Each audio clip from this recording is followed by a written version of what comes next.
We did it, Mr. Eddie, Mr. Wall Tactics, you beautiful bastard. Welcome to the show. This is Happy Crumpin featuring Mr. Wall Tactics himself. I'm so freaking excited that you decided to come on, man. This is going to be an absolute blast. Thanks for coming. What we're doing tonight, everybody, is we're going to have ourselves a good old-fashioned debate off. We're going to be talking about the kill rig, which is a fairly controversial model in Warhammer 40,000. We're both going to kind of give like our own little opinions on this model, how it can be run, how it really shouldn't be run, and we're gonna have a great old time. Mr. Eddie, if you wouldn't mind introducing yourself, let everyone know who you are. I've got your channel linked in the description down below, so just go ahead and give us a quick rundown of yourself. Well, thank you very much for having me here. It's a great pleasure. You know, you're a great orc content creator. So thank you very much. I think everybody will enjoy this. I'd like to identify what Wall Tactics is, just in case you haven't seen us before. So Wall Tactics' mission statement as a whole is to promote diversity in the Orc's toolbox, to expand and enjoy and thrive on the diversity of our codex, promote competency over copying pasting, and in short, we help to promote the Orc faction and the player's creativity on and off the tabletop. So we're not necessarily chasing the meta, but we're into understanding meta. Dude, I love that. I think that's awesome. And so for some of your people who are maybe watching my channel who aren't really familiar with what we do competitive 40K. We try to figure out how the heck do we beat the brakes off people. That's what we like to do, but we like to do it with the armies that we like. So I'm never gonna jump to guard. I don't like it. It's annoying, but I'm certainly not above at taking a little bit of a flexible view on things. For example, if you look at some of my custodes lists that I run, they're very different from what you see top meta, but I'm also not afraid to run meta lists. So we just like to figure out how to freaking beat the brakes off people and have a blast while we're doing it. So we're coming at this at a little bit of a different perspective, but we freaking love all you guys in the chat. Thanks for joining. If you wouldn't mind hitting the like, share it with your friends, and subscribe to Happy Corporate Wargaming and Wall Tactics. So let's get this thing on the show on the road. Let's get the show on the road. Basically, what we're gonna do is we're gonna do like a little bit of a opening segment where I'm gonna kind of give my entire opinion in a general overview on the kill rig, and then I'm gonna break my points down after that. After I give my opening segment, it's gonna be like 2 minutes long. Mr. Eddie's gonna do one for himself, and we're gonna actually just talk about each individual points that each one of us have. If we argue with each other, then we'll fight, I'm sure. And if we don't argue, then, you know, we'll just like, I don't know, maybe get a little gay. Who knows? Anyway, let's jump on stream and we'll get into it. By the way, I freaking love the America headband. It is amazing. Thanks, dude. It's actually to hide my giant forehead, so I appreciate when people like it. It's double positive. Listen, my hat is to hide my bald head, so there we go. All right, so let's just get the show on the road. So I'm going to take about a minute here or two, and I'm just going to basically break it all down. All right, so the kill rig, in my opinion, is a bad model. And I hate saying this because it was my darling of 9th edition. I was running double, I was running triple. I loved it. It was my favorite thing in existence. The thing that it did in 9th edition is that it had very unique abilities that you couldn't get anywhere else. 10th edition, basically all the uniquenesses of it was stripped away, and it really only has one unique property. And that one unique property, which I'll get into in some of my points of contention later, is pretty underwhelming to me. Now, it is currently at a price point that makes me want to like it, because the price point has dropped to the point where it's like, maybe, but it just doesn't quite do it. The kill rig has multiple roles that it serves. It serves a melee role, it serves a shooting role, it serves a transport role, and it serves a buffing role. But as I'm going to go through in all my points of contentions, I'm going to break each one of these roles down and why it is not particularly good at it.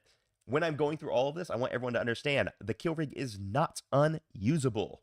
But if we are trying to win at Warhammer 40,000, which even when I take lovely fluffy list, I am absolutely still trying to win all my games, then it's just not a good decision. And that is the point I'm making. I am not saying that it is an unusable model, but it does suck if we're trying to win all of our games. So with that, I cede unto you, sir. Okay, I was just writing a couple notes real quick based off what you just said. This worked. This get takes notes. Ridiculous. Yeah, especially because I don't think you've done a video particularly on kill rigs, and I've done a couple just on kill rigs, right? Hell yeah, man. What do I mean by that? So I think what Jonathan said was a fine opening statement. What I would say is some people's interpretation of the focus and the point of your kill rig is different. So let's understand the role of a kill rig. So I would identify it as an offensive support role, right? So something like a battle wagon is a defensive support role. But when I go by talking about it's an offensive support role, I'm talking about its multi-phase force multiplying potential. Of course, we have the points on screen between its shooting and its buffing, which we can get into. This unit is not to replace a battle wagon. It is not to replace a truck. This unit is to be add and supplement them and their variable terms and utility on the tabletop with each other. This unit's actually made to support other units outside of the wall and made to actually enhance your overall list and its potential. The kill rig is really meant to really push people past the 3 and 2 threshold into the 4 and 1 threshold. And I think something we should focus on here is the last point you made in your statement that you said it's a bad tool if you're trying to win absolutely all of your games. Now, that's because it has some things that we can talk about, but that doesn't mean something is bad.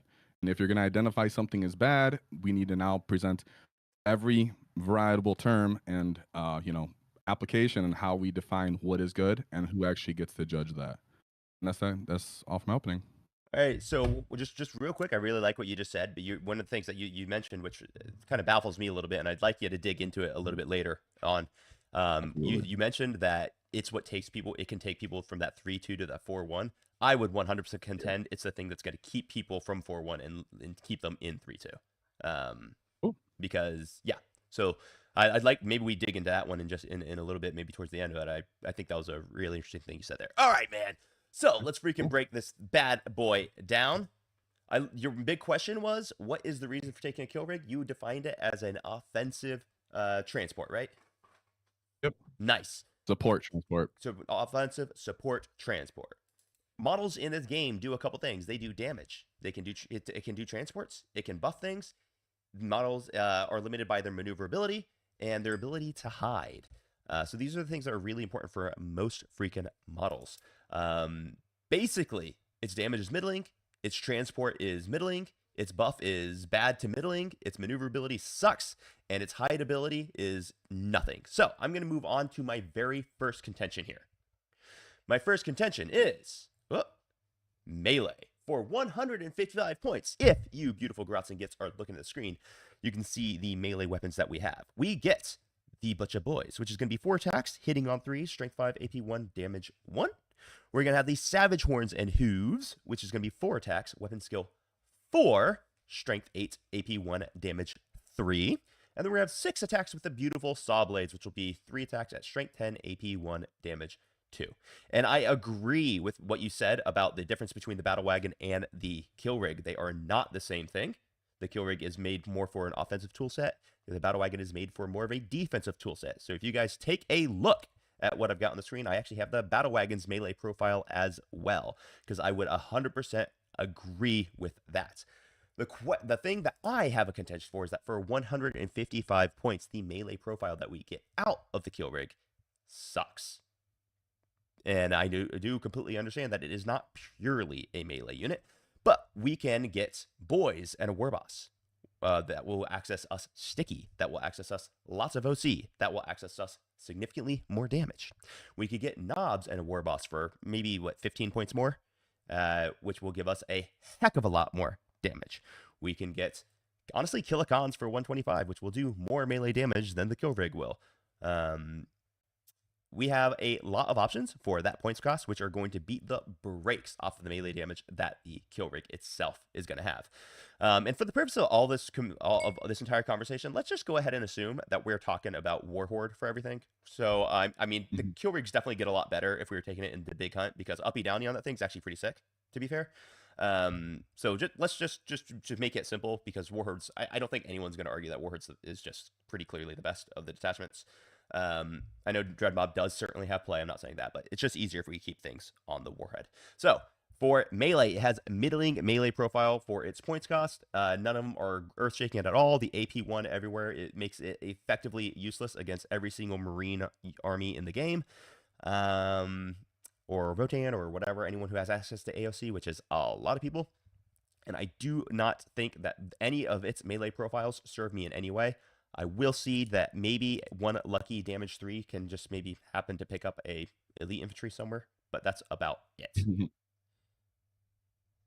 And that's my first contention. Its melee is basically useful, horrible for its points cost.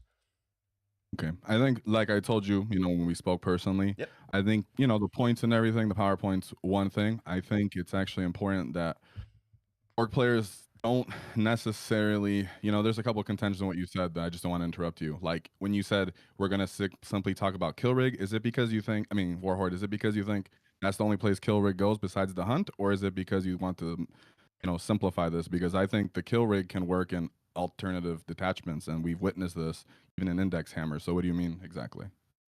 Oh, I was just saying for simplicity of the conversation. But man, if you want to bring it up, how it gets better in certain other Yeah, I'll detachments, bring please it up do. because Please do.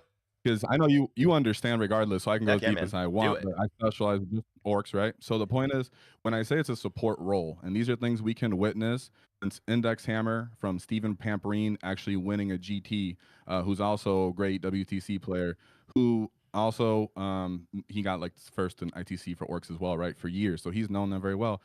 He brought Kilrig in a Green Tide, and we've seen Kilrigs brought in other Green Tide detachments. We've seen them brought in Bully Boys detachment briefly here and there. That's because the people who tap into its potential outside of Warhorde understand more than our presentation we're going over right now. Is that it's not about hitting stuff all the time with the Kilrig specifically, even more than the wagon.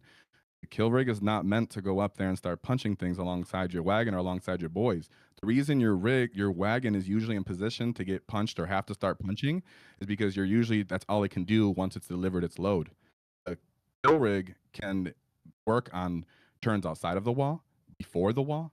So it really doesn't really need to sacrifice itself. Its potential on other turns is what you want to get its utility. So do I agree that its melee is dwindling? I'll just concede that point. It's really not that great for its melee. I think even when you take it into hunt, it becomes middling for other reasons, and the uppy downy is the most appealing part of it. But I just wanted to focus on what you said is it's only in Warhorde. I would decline that. It works in other detachments as well because you can give people +1 strength outside of the wall that care about it, like commandos, for example. So its melee potential, is it worse than the wagon or something? Sure. But the wagon literally only punches after it delivers its load or like scores a secondary, right? Yeah, so maybe I misspoke there. I wasn't saying that the kill rig's only useful in Warhorde. I was thinking it might just be easier to have this conversation speaking about Warhorde particularly. But I'm glad that you're happy to go elsewhere. So, Yeah, we yeah, go everywhere. cool. All right, so first contention, melee basically sucks. Just real quick, I did want to address something that someone said in chat. They said that during the wall turn, you do Here We Go after you unload from Beast Snaggle Boys.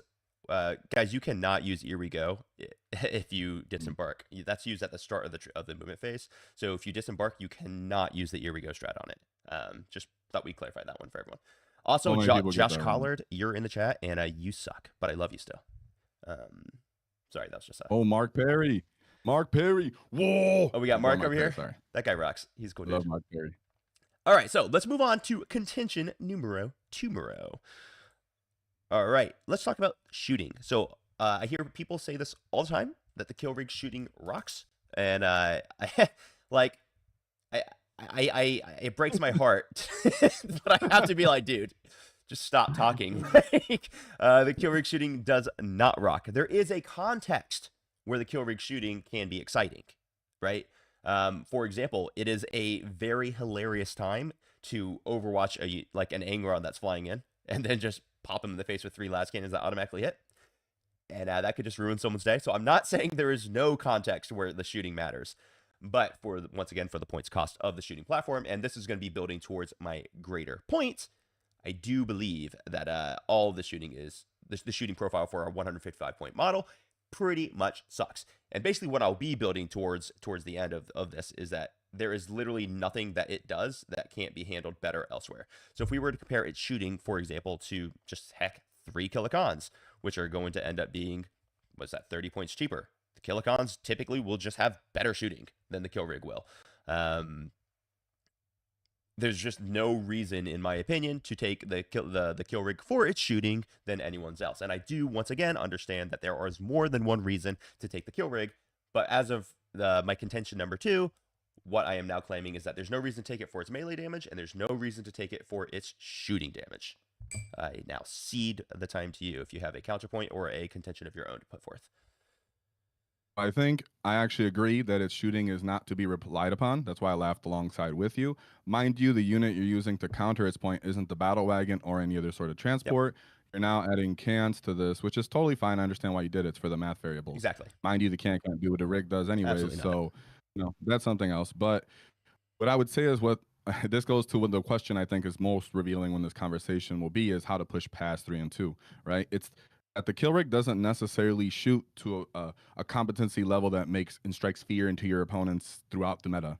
What it does is it gives you another tool, like I said at the start of my opening statement, in more variable outcomes in other games, because some people, they can't prep or don't have the models for every single tool and every single thing that they can prepare for. They don't have all the knowledge because not everybody's a pro. Therefore, having more diverse tools in your tool bag gives you more options and scenarios that you may not be prepared for. That is what the kill rig shooting does.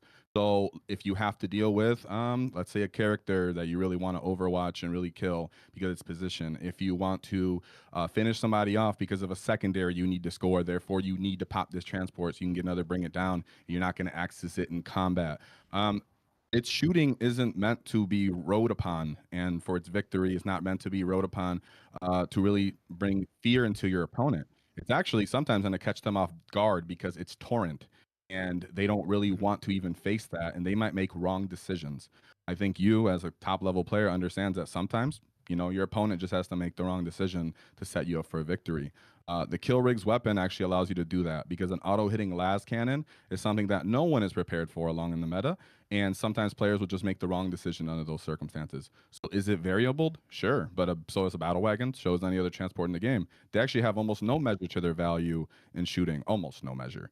Therefore, having a tool utility measure of value to your shooting, I would argue, is more important than a battle wagon shooting or other random sporadic shooting you would have in your detachment, like rockets on your boys, for example. People still bring those for a very similar reason.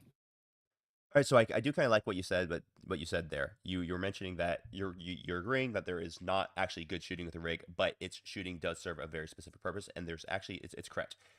I think there's a bit of a problem with what you said though, because you were saying that it's an auto hitting las cannon, which it's not. It is 24 inches, and it is not d6 plus 1 damage, and it is hazardous. That is not a las cannon. So people use this, will say these things, and I know you know this, right? But a lot of people, when they hear these things, they go, oh, well, it's just as good as a las cannon. But it's not. It's markedly worse than a las cannon.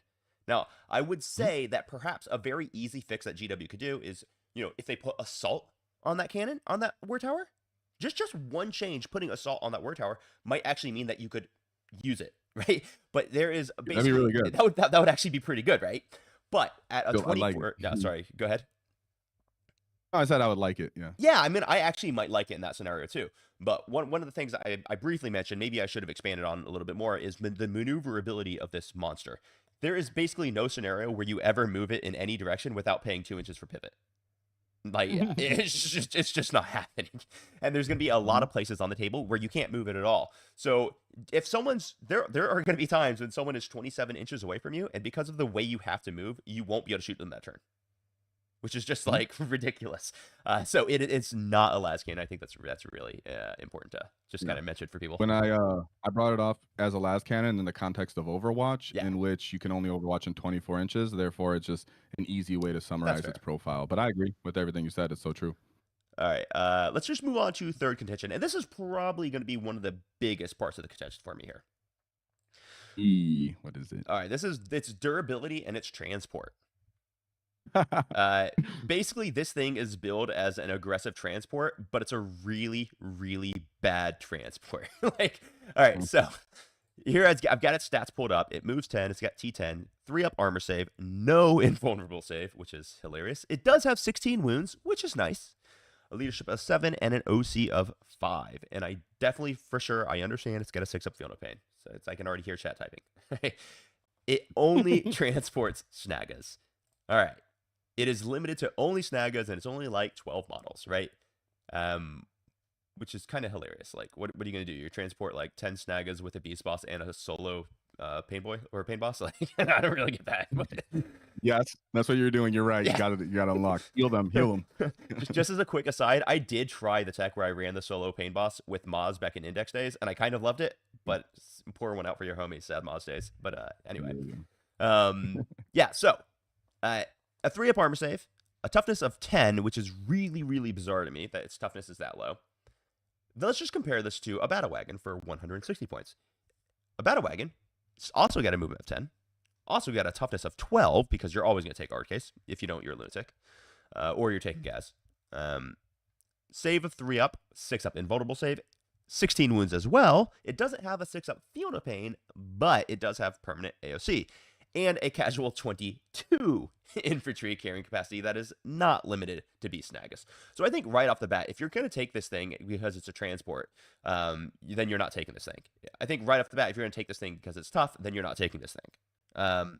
I did see someone earlier mention that I'm missing the point that it does all these things. Bro, I'm not missing that point. Trust me. Trust me, I'm not missing the point that it has multiple purposes.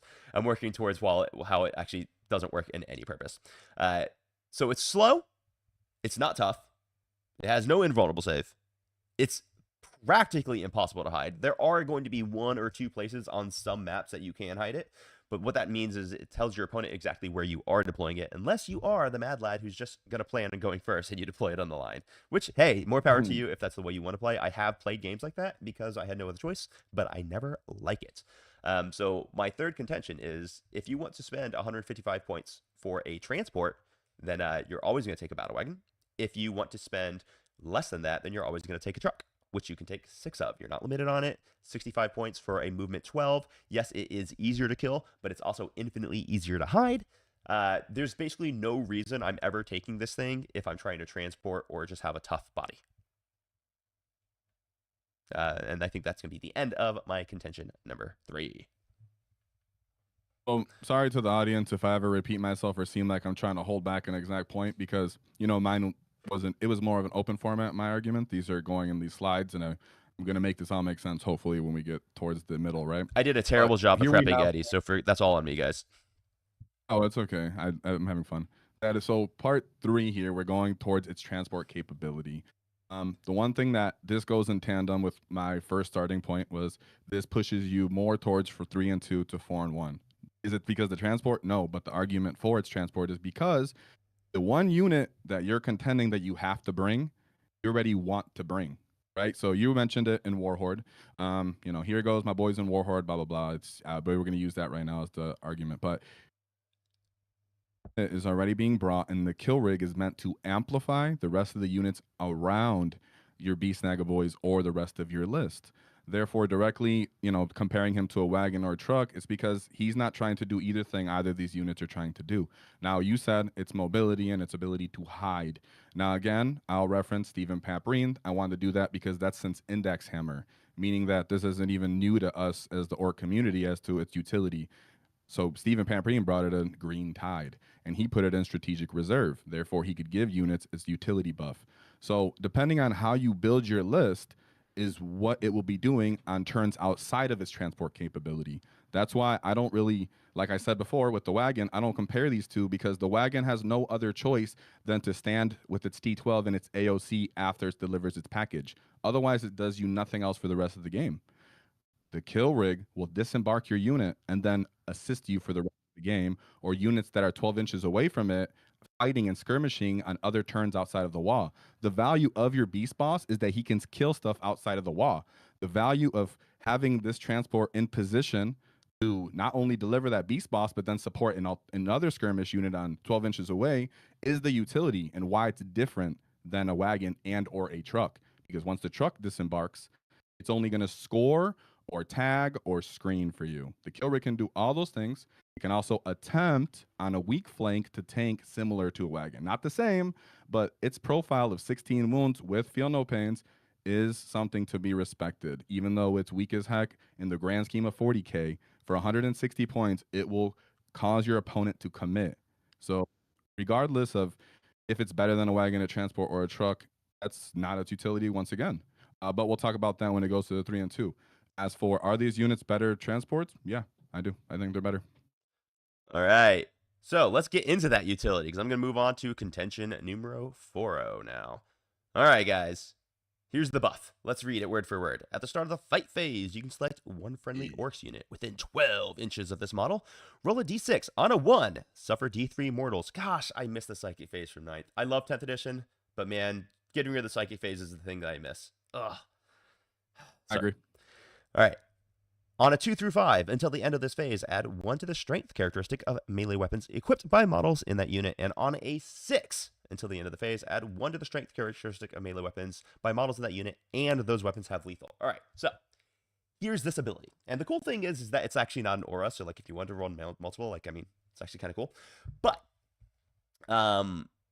it's going to be giving +1 strength. That's what we can assume. You really can't ever plan on it for the lethal hits because it's only on a 6. So I think if you're planning on it for the lethal hits and you're thinking that's its ability, you're really missing a mark here. So I'm going to discuss it as if I'm planning on it giving me +1 strength. What are the units in my Orcs army that I'm going to be buffing with this? 1, I could be buffing a Mega Knob with Twin Kill Saw, which is going to be useless. 2, I can be buffing knobs, which, to be fair, could take my knobs outside of the wall from strength 9 to strength 10. And that could get me wounding terminators on 2s. Okay. Or I could be taking my knobs inside the wall from strength 10 to strength 11, which could be a breakpoint for vehicles. Okay. I can respect that. So it could actually buff the knobs in a meaningful way. Or I'm going to be buffing Snaggas, which already have a strength of 5. Which means Snaggas are already going to be wounding all of your infantry on 3s. You have the volume where you're going to be wounding anything with a toughness of 3. You're going to be killing them anyway because you have the volume of attack, so you don't even really need to be wounding them on 2s. You don't there's going from strength 6 to strength 7 in the wall for Snaggas is more or less useless. I'm not sure it's a completely useless, but that's not really an important breakpoint at all. Perhaps in the Custode matchup. But if you're relying on your kill rig strength buff to get you through Custodes, you need to book a coaching call because we got to talk about how to play against Custodes. Then we've got how going from strength 5 to strength 6 on Snaggas outside of the wall, which once again is really not that big a breakpoint because you're already winning all of your T4 and less infantry on 3s. So I do get that it has that buff, and that buff is kind of cool, but like, where is that buff actually meaningful? I would kind of think the only place that's actually meaningful is on the knobs inside or outside of the wall, and you pretty much never want to commit your knobs outside of the wall, unless like just crazy things have happened, because they're 100% going to be get picked up without that infold save. So yeah, okay, I can see how it is actually going to be meaningfully good for knobs who are going to be within 12 inches of it, but that's kind of about it. So I just don't see how this ability is anything to really consider, to be honest with you. That's my contention number 4. Okay, so this is where we can have some fun. Heck yeah, do battle. So this is where I totally disagree, as in what is the value of this buff and who is it going towards? A couple units outside of the wall you would give this unit to that you did not mention. Basic boys, as for basic boys from a truck or boys in Green Tide. Commandos. Commandos, if they do end up getting into a skirmish altercation, strength 4 is pretty trash, so getting it and the knob to strength 5 does matter.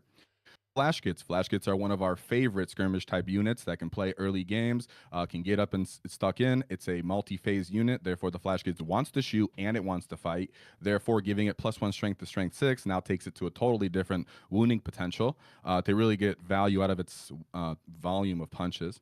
Dagra Wartsnaga leading Grots themselves. Getting Grots to strength 3 totally makes a difference, as you can wound a bunch of different units on 4s now, including a bunch of different Marines, put a bunch of punches on them and end up freaking them out for the most part. And then last but not least are Burner Boys. Burner Boys are totally fine in the game so far. If they happen to get in a fight, they do have -2 AP, and they have hitting on 4s, therefore wounding better makes a significant difference in their ability to actually punch you. So like we said, for its buffing, right? As the kill rig works in a whole, the whole point of this unit is not what it does in any single one phase. It's actually meant to do its entire package. Like you said, you recognize and you notice.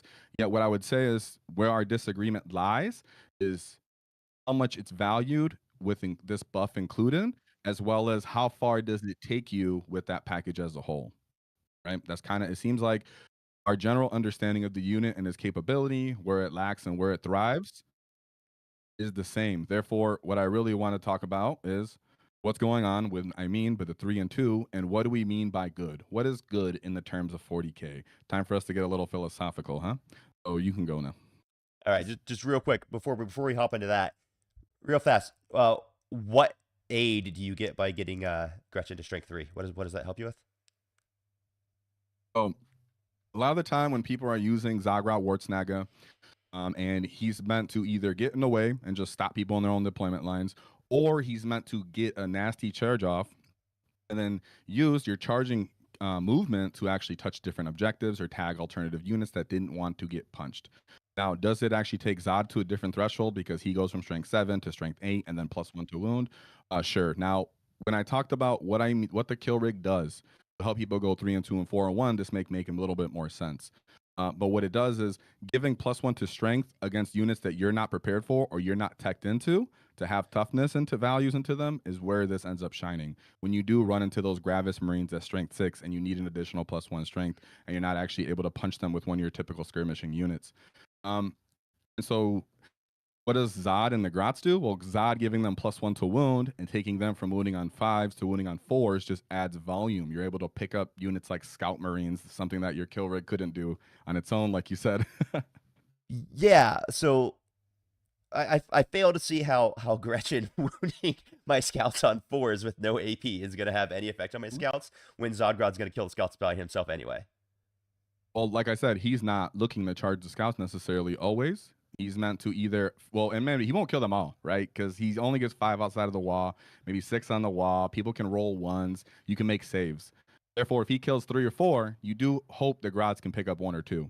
As for you disagreeing with me as its overall practicality and value, that's up for you and the other people who have actually had success and done well with it to prove them wrong because they've been doing well. Mark Perry himself, our boy out here, who's qualified very much, is someone who's a strong advocate of giving Zod's +1 strength for fun and having some success too. Is he a madman? Sure, but your list can be madman as well, which I find value. I love the Right? Madman. I love it. So just to be clear, when I'm saying that I don't value that at all, here's why I don't value that at all.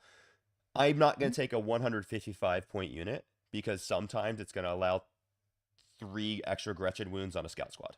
That doesn't change the game in any way. Maybe one game out of every 1,500 games that actually could be the difference.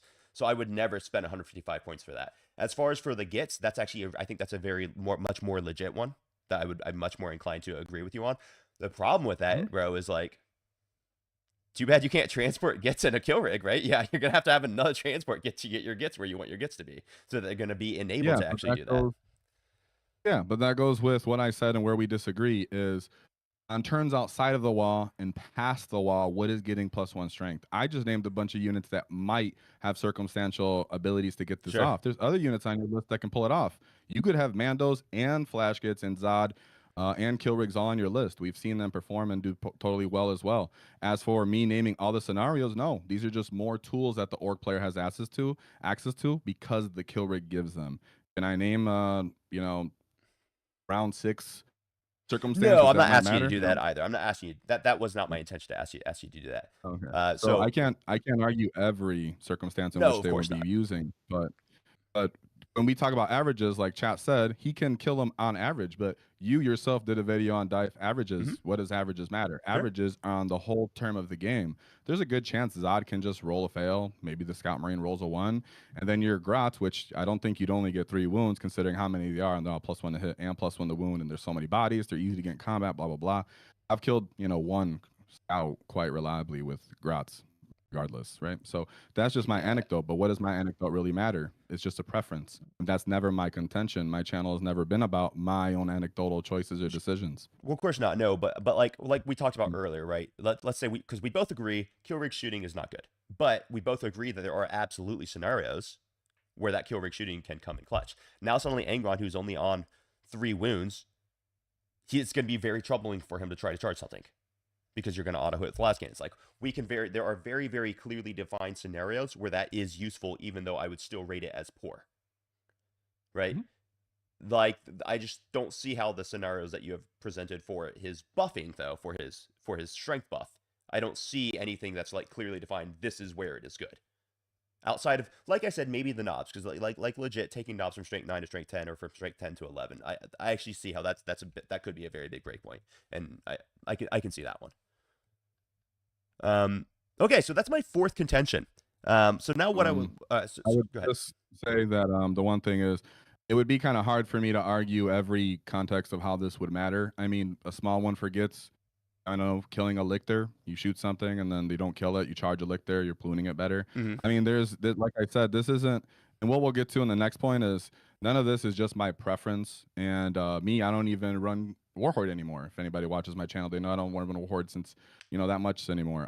So I'm not a kill rig, super fan. I'm just stating and pointing out the reality of that it works and these buffs do matter, and the high level people that use them and find success with them do because they find value in this buff, and it also makes orcs do what they do already a bit more reliably. And we can do that in the next point for how it pushes threat 3 and 2 if you want. Dope. All right. So what I want to do is I want to kind of bring it back to where I was at the beginning. Mhm.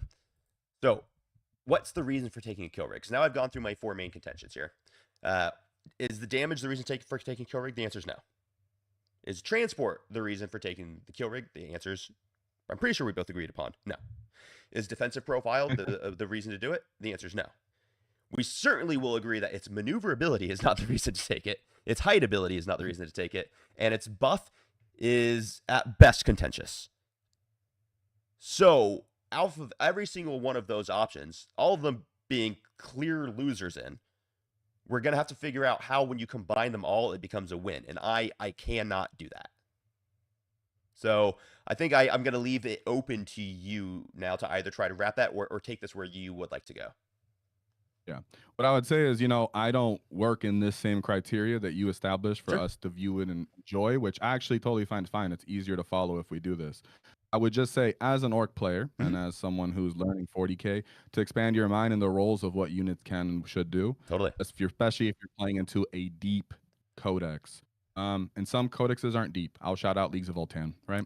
There's a very Pour one obvious out. as to what's good and what's bad, right? Leagues of Voltan is very obvious. It's very black and white. It's very ones and twos, zeros, right? When you went over the damage and the buff and the maneuverability, and you said these aren't its value points. In every one of these points that you gave, I gave scenarios in which its tool and its availability to do these things is its value. If it supersedes killicans and shooting, is not my contention. Does it supersede the battle wagon? Yes. Does it give you a tool that supersedes the battle wagon and cans? Yes. Is it trying to beat any of these units after a roll? No, because the buff, it has no one else to contend with, as you said. As for transport, it's not doing the same roles as the other transports as I contended, nor should be in the same positions as those units on the battlefield. And then as for damage, I mean, I already said it's not meant to really them to really do damage all the time. It's meant to support damage in an offensive support role through other abilities, right? Its transport comes in tandem with its buff, because when it gets into position to deliver what's transported in, it's now in position to give a buff. It's now in position to charge something and give something more OC or to lock it into combat. It's durable enough to fight and get stuck into fights that you're not really scared about. For orcs, we don't mind losing assets, nor do we care about any valued assets. Everything should die and should be traded for points. Therefore, where can things be on the table, working every phase and every turn to give me a return on its value, and then go out and die? Battle Wagon's choice only is to go out and die, and the truck's only value is to go out and deliver transport and then score. If you summarize it to Didn't you simple just terms, say that that's why. everything's value is how it scores? Sure. Because we're trading everything for That's fine. scoring. Just Yeah, absolutely, right. But I'm saying for orc specifically, a lot more of the time, in a simple orc understanding for orc players is, don't hold on to any of your assets as to be so valued. Everything should die and make points for you, right? Should make value for you in points. But yes, I agree with that for sure. As for its height ability, nah, he's a big boy, but people put him in reserve. Maneuverability, hey, you can throw him 180 if you want, but these aren't my, terms of how I'm grading my unit. And we should go into the point as to how does it push someone past 3 and 2 as to into 4 and 1, for example. so how, Right? what are Because your points? How you grade them real the fast? term good, a good term is a varied term. Yeah. Unless we want to get analytical and philosophical, what is to be good and where are we trying? What's the threshold we're trying to make here? Which Sure. we can do that probably next. But as for 3 and 2, how does it push players to go 3 and 2? Yeah. Feed As me. I was alluding to earlier, what happened? As I said, feed me. So as what I was alluding to earlier with some of my points as for the kill rig, is it gives tools for maybe intermediate or skilled players, even some exceptional players who have gone undefeated with kill rigs, like I stated earlier, or you can find on the channel. They find utility in its multi-phase potential, not in its one single activation and utility. Right? when it pushes someone to go past 3 and 2 into the 4 and 1 threshold is because it's allowing you as the orc player, specifically Warhorde, where people are spamming 3 of these or 2 of these, do what you already want to do as an orc player, what you already plan to do, but with more reliable outcomes, or it gives you tools in more unfamiliar matchups. Because having an actual gun that can interact with reactive movements or units that are hurt in transports is something that you might not have in any other version of your list. And you can actually push you from 3 and 2 to 4 and 1 by actually having more available tools. A lot of really good players will access tools into their list, knowing that it's a toolbox kind of kit, but that's kind of the intent of that unit. The kill rig kind of helps you tech into that that toolbox kit, but it doesn't really limit you. It allows you to still do what you're trying to do, especially as Warhorde. Okay. So basically, I completely understand everything you just said, and I'm gonna basically completely disagree.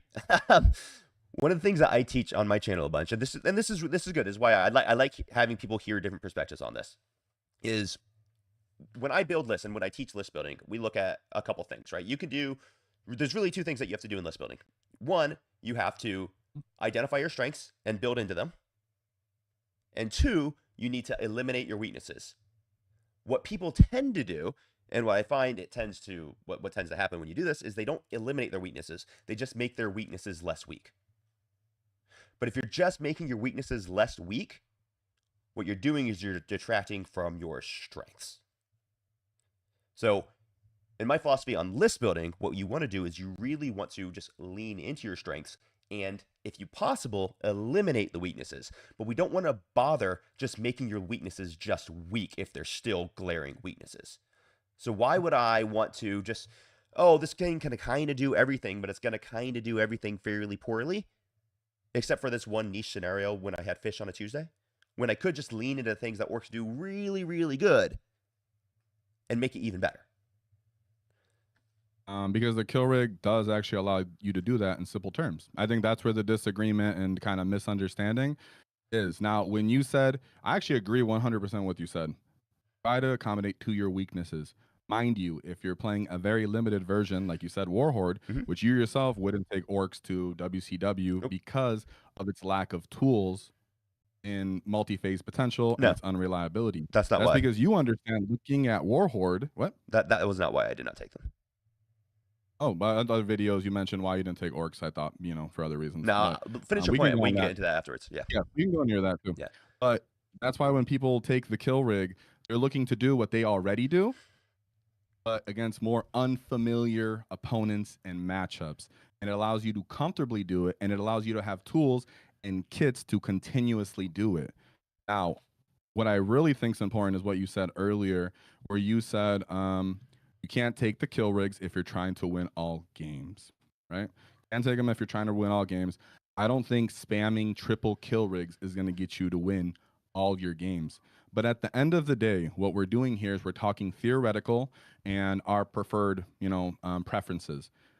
But to be frank, I'm more in line with reality, observable reality, than your preference at the moment, right? Because I'm simply just reflecting what is consistently and constantly happening. If 50% of the successful players that are going X and 1 are running 2 to 3 kill rigs, there is some value there. Something is good. Does that mean it is top tier 1%, 6 and 0 undefeated level? No. That's why I didn't go to WCW. But to define good is what's important. And there's a reason why 4 and 1, X and 1 is a tracked value, because that is deemed to be a good value. So it might be up to you to tell us how going 4 and 1 is not something to be deemed good or valued as much as a whole, because that's really all I'm doing is reflecting it. This is not even my preference. My preference is Dreadmount necessarily, right? Yeah. So just to point that, I never once claimed that going 4 and 1 is not valuable. I Oh, I know think you didn't. I think the Absolutely. onus would be on the person defending your side to say the kill rigs are what got them to 4-1.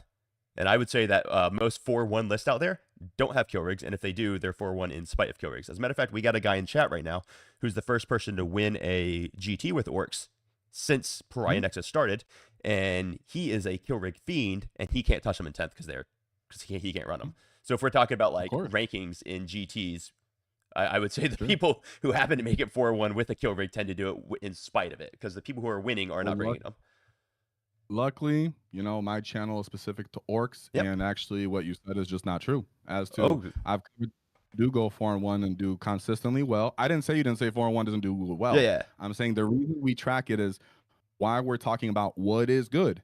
If 4-1 is deemed as a good stat to track, and Sure. 4-1 is representing that orcs are doing well, almost 50% of them that are taking rigs are doing well like that. And if you join our Discord, you can talk to the people who are saying kill rigs are why I did good. Now, is there an exception to rules and in caveats within all these things? Yeah. When I talk to world class American Team America players, they don't like kill rigs, Mm-hmm. right? So am I delusional? What do I mean by this? It's because I'm talking about good in the terms of the vast majority of Warhammer players with the stat that we all track and respect Mm-hmm. of X and 1. Those people and those numbers are reflecting reality that the kill rig is good. As for our personal Yep. preferences, this is just for fun. But what I'm portraying and the side I'm on is observable reality. You have to actually counter observable reality, and you can't use one exception. You can't use one example. As much as I love this guy, and I covered him on my channel too, right? So people, like I said, Stephen Pamperine won an index hammer with kill regs with added GT, and he's a ranked ITC professional good well player too. And there's other guys along the line that I don't have to cover because they're on the channel, right? So I would never contest that the kill rig should be your X and O, 6-0 type of unit to tech into. This conversation was about being good, and you started the statement with trying to win all games. So I ask you, is trying to win all games the only deem term for what is good, or is X and 1 is good? If X and 1 is good, then my observable reality is true. Yeah, X-1 is Right? great, but I I was don't see wrong. how that like supports what you just said. So you just told me that Mhm. first off, I was 100% correct when I said that Josh was the first person to win a GT in Pariah Nexus with Orcs, which is what I said. Fine. It's the details, man. It's fine, dude. We're live. Yeah, That's not a yeah, big deal. yeah. You don't have. um, There's a lot going on, dude. that's You're cool. awesome. Don't worry about it. So then what we look at is you say that 50% of orcs that have kill rigs are going for one. That means Around 50. okay. I run triple. So that means that 50% are going less than 4-1 are not running rigs. Or around 50, Sure. right? So it's like I'm saying at you know least, what I mean? at least, At least. at least, right? At the very least, right? Because we're going off generalizations here because I have the numbers in the channel and I show them consistently. That's great. If I show 5 people that go X and 1 and 4 of them are using triple kill rigs, but then the next week 2 of them are using rigs and 2 aren't, right? I'm trying to generalize here for the conversation's Sure. sake. But in reality, just go and follow. You can see how often kill rigs are and then do the numbers if you want. The point is, people being able to take that threshold of 3 and 2 and have success on a almost 50% basis, which is in all odds of understanding 40K, 50-50 terms are not bad. You're good state of the meta if you do that. Therefore, like I said, tracking 4 and 1s are good. If the units that are most popular on 4 and 1 lists are considered good, why would you exclude the kill rig just because it doesn't get you to undefeated? Because I never made that statement, nor I never took that position. Oh, well, that's Right? also I also didn't think that you had. No, no, no. Yeah. It's just if Okay. you're saying that 50% of the armies that go 4-1 have a kill rig, how many percent of the armies that go 0-1 have a kill rig? I'm saying that's not really Or the I'm point of the so that goes conversation. 0-5, excuse me. But that is the point, right? It's like, okay, let's say 50% No, do. Because I don't no, know no, the no. numbers and I would It's bow to not. your expertise there. Hold on, but it's not the point. I wanted you to answer.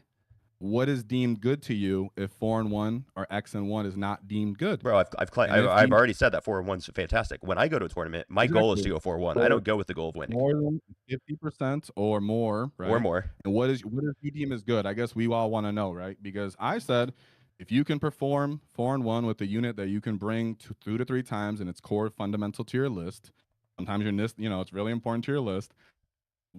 Who am I? Where am I? At what point do I determine this is now not good? Is it because it's not your preference? Is it because it hasn't won enough X and O's? Like, I would just like for us to understand. This isn't even contention. I just like to know.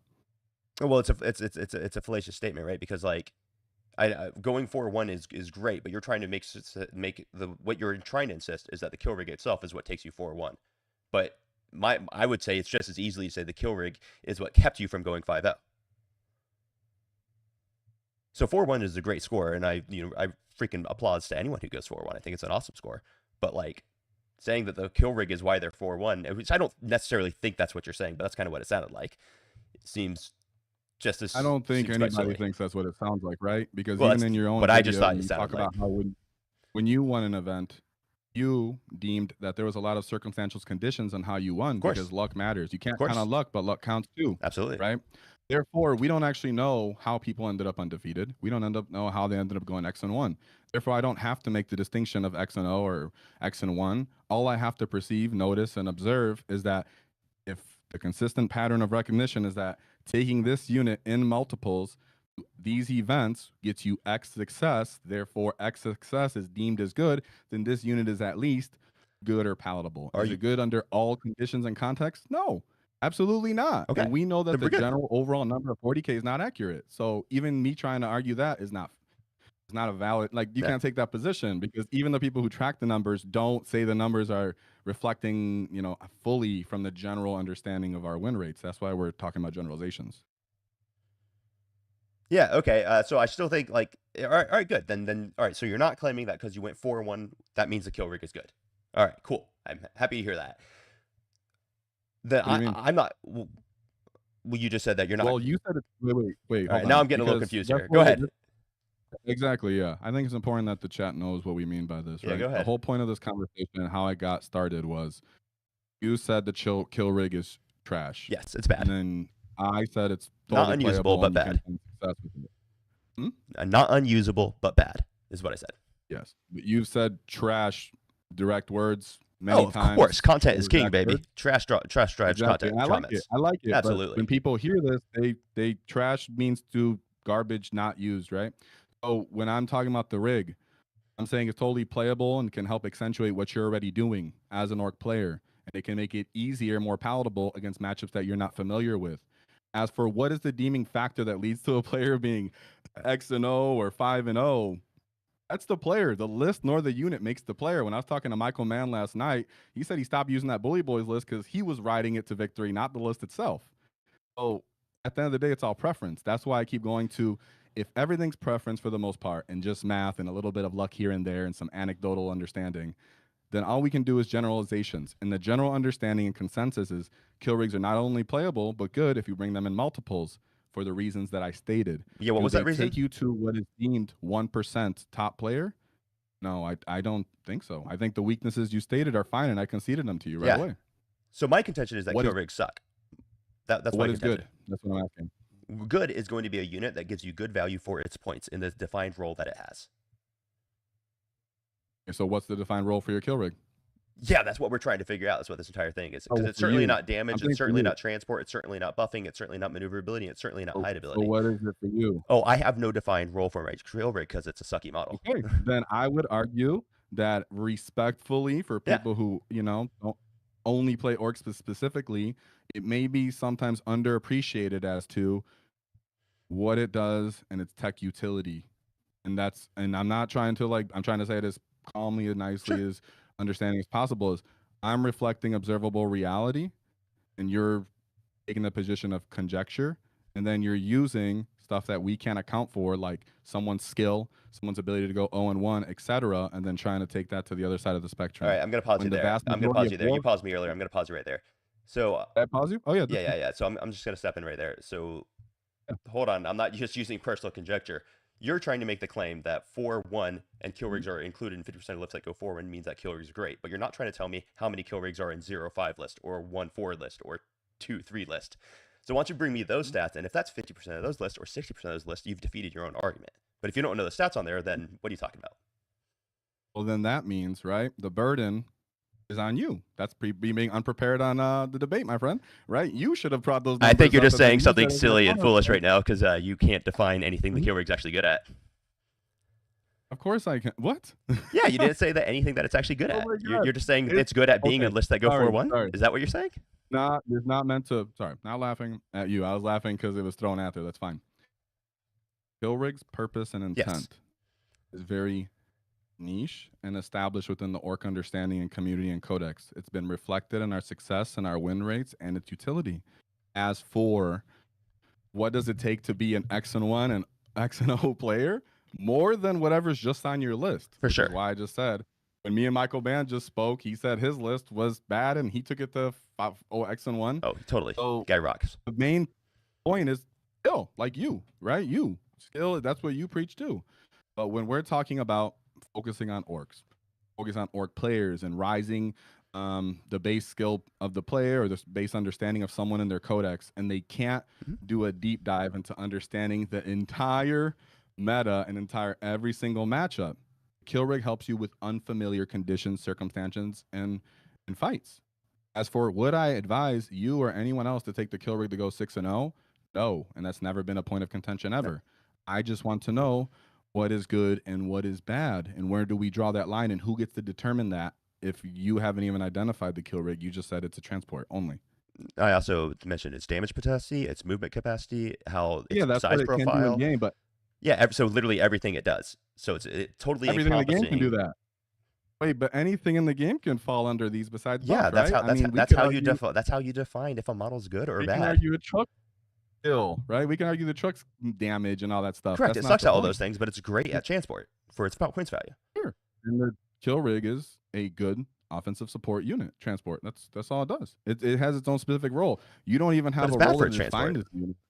But you don't have a role to define this unit, and I actually have a term for defining it, and I'm stating what it does. And you're just saying it's bad, but it's playable. And I've never I'm failing. I think we mostly agree, is what I'm saying here. Sounds like I'm it. saying, It sounds like we're aggressively yeah, agreeing.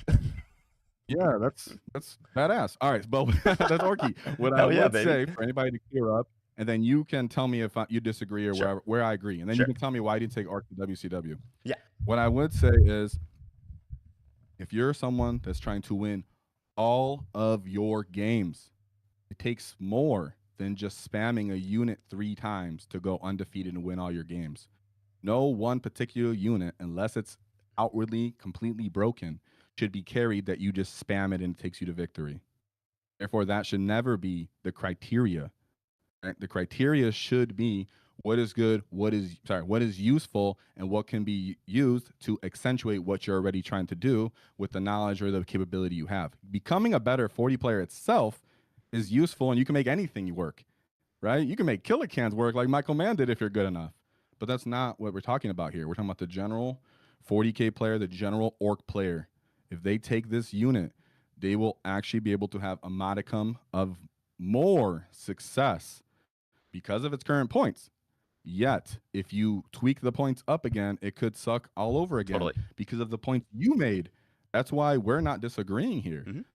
That we're really not disagreeing in that point. I'm simply stating that to be good is a very, very term. You'd have to really narrow down what is considered good in all of 40K and then all of the Orc Codex, right? And then we also have to understand it takes more to be good at Warhammer than any one particular unit or list. Yeah, I think that's fair. All right, why don't we do this? Why don't we wrap it up into our closing arguments, and then we can talk about a few other things. Cool. All right, so feel free. Oh, me? Yeah. Okay. Yeah. Just kind of like consolidate it all, because yeah. Yes, absolutely. I'll try to say it very short. No, I take your time. In brief, we should understand as orc players the role of the kill rig. The kill rig is an offensive support role. It occupies and accentuates every phase and every turn of the game. It doesn't need the WA to function, unlike some other units, and it has continuous value and utility outside of the WA and outside of soaking up damage. The kill rig allows you to push past your 3-2 win rate because it allows you to do what orcs already do in unfamiliar matchups.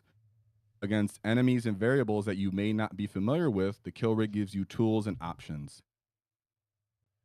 So in short, the kill rig may not be the most meta unit. It may not be broken enough to carry you to victory, but it is good as it is more than simply playable. It's crumpable. Nice. Get in there. Absolutely. Get the double buy-in. All right, cool. I like that. All right, so I'm going to go and do my closing. So basically, guys, the kill rig is a bad unit. Once again, not unusable. but it is a bad unit because you will not get the value out of the unit on average. And what you just said is in its role that it serves a good job. It serves a good purpose. In my definition of the role of its role of damage, it sucks. Its role of transport, it sucks. Its role of buffing, it sucks. Its role of maneuverability, it sucks. And its role of hideability, it sucks. Now we could wrap all 5 of those into one role that we call a offensive support or aggressive support. Sorry, forgive me if I forgot the term you used. We could combine all of that to be whatever term that you had used earlier, and it's still just not going to be up to snuff. Um, yeah, that was pretty much it, man. Yeah. Well, that's still dope. I liked it. Thank you. Hey, That yeah, was dude, that was still awesome. enjoyable. I think people should totally understand that, this is we're not telling you what to play. Play whatever you want. We're just trying to help. Smash at Warhammer, guys. We love y'all. I do want to address one thing that chat said earlier. Um, Mm-hmm. someone said, and let me just find it here. Not talking. No, yeah, someone I said should in the go end, first. it comes down to personal preferences, to be honest. I don't think that's true at all. I can give you the personal preference that I love taking 30 Ludas in Warhorde, and that personal preference is bad. It's a shitty preference, and you're not going to do well with it. So it does Okay. not come down to personal preference. Okay. Can I say something too about this Please, too? please. Try to advocate for my friend, whoever this was. I didn't see it in the chat yet, but I get what you're trying to say, my friend, in chat, whoever that was. Um, there is a wrong answer, is what Happy Crumper's trying to say, Yeah, right? for sure. There is, we do seek some sort of victory in our games, which is what we really strive for with Wild Tactics, is to find that balance of you players can play on what is your preference, but still be within the limits of winning, I like right? that.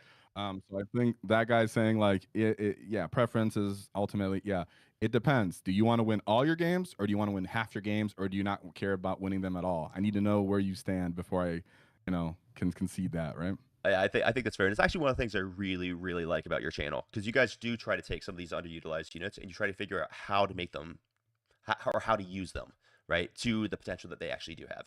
And I really do enjoy that. I try to do the same thing. I don't make too much content about it, just because I try to do it privately, and then if I figure it out how to make it actually competitive, then I'll make videos on it. But I love the Mhm. idea of you guys trying to rescue some of these more underused models because there are going to be things that you'll discover that people like me will, or like me in particular, that I won't discover, and then I'll have to go be like, ah, shit, Eddie came up with something great. Now I'm gonna popularize it and like vampire it. So I think it's great that you guys do that. It's just meant to give people more answers so they can Yeah, play dude. with more stuff than in their collection. Because sometimes people just get the fun sucked out of it when they think they have to play certain things, and I just want orc players to understand specifically is that we have a deep codex and take pride in that. Nice. All right, so real quick, let me answer your question here. So earlier, or it wasn't a question, I think it was a statement. Why did I not take It was orcs to the cool. WCW? I didn't take them because they didn't have lots of options. Here's why I didn't take orcs for the WCW. I'm actually firmly convinced that orcs have a really good game in Two Sisters. They have a fantastic game into Nids, which are 2 of the big threats in the meta. And I actually think they have a much better game into Astra Militarum than what most people think. So Mm. I think into the top of the meta, orcs are actually really darn good. But into the middle of the meta, I think orcs pretty much just get run over. I don't think it's even possible for orcs to beat Death Guard, for example. A properly constructed Death Guard list, that is. I mean, there's going to be some Death Guard lists that orcs can beat.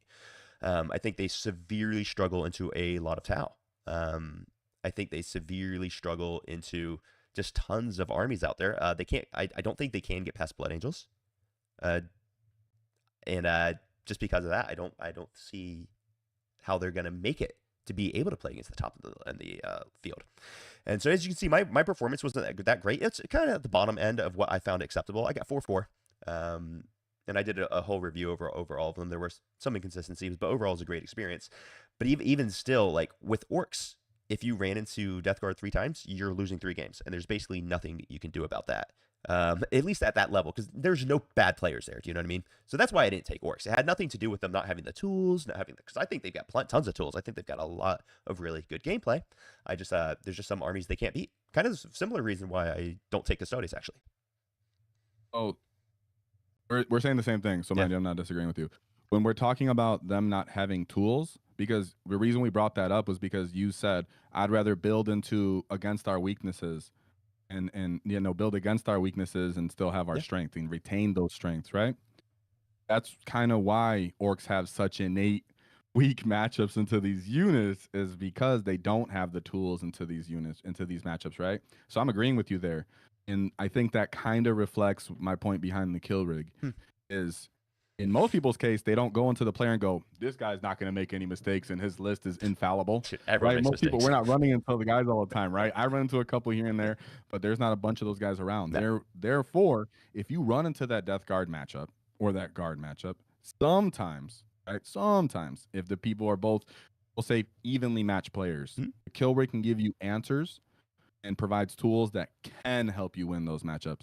That's why I cannot advise it to go 6-0, right? Hmm. I can't go and start beating the Team America guys near me and bring kill rigs. I know that for a fact. I can't go start contending with the top guys in the ITC rankings, because when I do play against them, I don't bring all kill rigs. I'll tell you that much. It's hard. So that's why I want people to focus on what is good, right? What is good to you? If you're going to WCW, right, understanding the meta, other people, factions, and everything, and the orcs in depth, you'll know why you can't take a kill rig or other units. And that's why it's not all preference, like Happy Crumper said. It can't be all preference if that's your goal, to go undefeated and win all your games and you're playing against infallible people in lists. But the rest of us, 95% of the human race, right?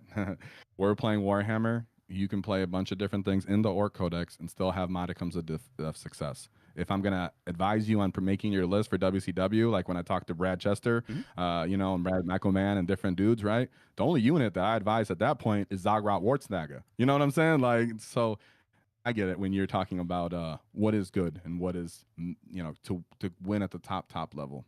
Yeah, totally. Real quick, Straw Hat Luffy, you made a comment here. Would you mind clarifying your comment? Because I don't quite understand it. You're saying either I'm misunderstanding or being dishonest in my approach. Please clarify what you're talking about, because if I said something wrong, I would like to fix it. Yeah, cool, dude. Brad Chester's list, by the way, I freaking loved. I thought that was sick. Yeah, dude, Triple yeah, B like spots, he pure does. murder. Yeah, it's all he sent me. He's like, "This is it, dude." Finally, he got on the gas train. And him and me going back and forth about gas for like months. Oh, really? He doesn't like just bringing expensive stuff. It's just that's him, you know. Oh, he loves trash. That's for sure. I guess now that Snaggers Yeah, went down, it may have just made the break point for him. You know. yeah, I think so, dude. I love that price points of Snaggers now. That's He fantastic. finished his first game in 25 minutes. What? Yeah, dude. What are you playing through demons? I was playing Brian Jones, so I was playing against Imperial Knights on GW7 for the round one, and then Brad's hanging out Okay. at our table like with a beer at like at like 9:30 in the morning, or maybe it was like 10:30 in the morning or something. And we're like, "Hey, dude, what's up?" And he's like, "Ah, done." I was like, "What?" He says, "Yeah, I deployed against Knights. I went first. I just staged in the wall turn, and then we just figured there's no point in rolling the dice." I was like, "Okay." It, it's true, dude. I played against demons with that Nurgle monster mash, and he tried to check me with great unclean ones and everything, and I just picked up like multiple soul grinders and great unclean ones, and then I was like, "Well, oops," That's hilarious, you dude. know. That's super Yeah. funny. This beast boss, right? Oh man, guys, I want to apologize to everyone. I definitely left advertisements on for the live stream, which I did not intend to do. So that's on me. My bad. I know it's super annoying, and I'll make sure they are removed for the next one. Sorry about that. Yeah, dude, that's awesome. So what's coming up big for you? Let's just do a little preview of what's coming up, and then I think it's time to kind of wind this bad boy down. So what's coming up in the world of WA Tactics? You got any big tournaments you're coming to? You're prepping for? You got any big events that you're hosting your Discord? Like, hit me. Oh, What do we got? oh, like you were saying in your video from Thanksgiving, right? The strides to make the channel strong, and so it can actually, thrive, has been what my focus was been on for the most part. That being said, my team has been saying we want to do some team events. They're looking to travel more next year. That'd be Cool. pretty sick. And yeah, otherwise for the channel itself, we're just looking to add more tiers and more content of value for people that care, to learn more in depth about just orcs. I love it, man. That's awesome. Guys, with that, I think we are gonna go ahead and close this. All right. Hold on. Big Hunter's been here. All right, he's asking Grotmus talk. What is he talking about? Do you know what he's talking about, Eddie? He's asked about No, Grotmus Grotmouth. talk for like 12 times. I just let me. Does he want us to talk about the Christmas grot, or is he talking about the paint competition? I don't understand. I mean, I have a paint competition for grots, Maybe that's what but he's I don't talking think about. he's talking about that. Because I don't think I so. don't Because know why would any Grotmus gets. is he trying to talk about the possible detachments that are coming out for? I don't know. Christmas? All right, maybe that's the paint competition. This is actually a good question. Maybe we'll rock this one Oh out. no, he said, "What do you think the Grommet detachment will be?" Ah, okay, that's what he's asking. Okay. I'm praying for like a Blood Axes detachment, to be honest with you. What All about you? right, I have a theory that maybe they'll introduce Uftak by introducing Bad Moons. That could be pretty sick. That's what I'm somewhat thinking. Maybe, right? Really unlikely, but come on, dude. You can't give us Uftak and not give us an act. We don't have an. Have you noticed orcs don't have an epic war boss, just straight up like captain style name character at all? Like we No, don't have we anyone get like that. Legends units, bro. That's what we get. Yeah, wouldn't it be sick though if we got an epic like war boss, just a basic normal war boss that was epic? That'd be kind of cool. That would be sick. Um, so just Swabilius, he wants to know what we want to see for the next update. I'm actually got a whole video coming out on that one, but just as like a quick overview for me, and then I'd like to hear your thoughts on it, and maybe we just close on this one. I'll give you last response to that. Basically, I would love to see a few keywords cleaned up. Gets need the knobs keyword. I think Zodgrod needs the snag keyword. I would like to see a rewording on the big hunt to just apply to characters and not warlord. I think you make most of those changes, and we're going to see a bunch of other detachments. Oh, and I want speed freaks, or not speed freaks, yeah, cult of speed. I want advance and shoot just to apply to the army, just like with every other army out there. Like Bringers of Flame, everyone gets advance and shoot. Renegade Raiders, everyone gets advance shoot. It's not keyword locked. Like either keyword lock it or don't keyword lock it. Honestly, with those 4 changes, and I think orcs are an amazing place. Of course, everyone wants to see Wa at the beginning of the command phase, not battle round. Yes. So I don't. I think they totally summed it up very well with all the changes we made because we're already in a pretty tight, good position. Maybe Mega Knobs come down 5 more points just because ultimately we can play 4 detachments to like respectable win rates according to GW. Therefore, I don't think they're gonna give us love on those detachments. That's the only sad part, right? Yeah, pretty much. All I know is I can already get like 20 units on the table. I don't need more points cuts. Yeah, exactly. So it's like, what are they gonna do besides mans? That's about it. Yeah, right. All right, man. I think this is awesome, Eddie. Really appreciate your time coming on the channel. This rocked. Man, thank you very much. You're Yeah, awesome. dude. Appreciate everyone in chat. This was awesome. I hope you guys got some different perspectives on the kill rig.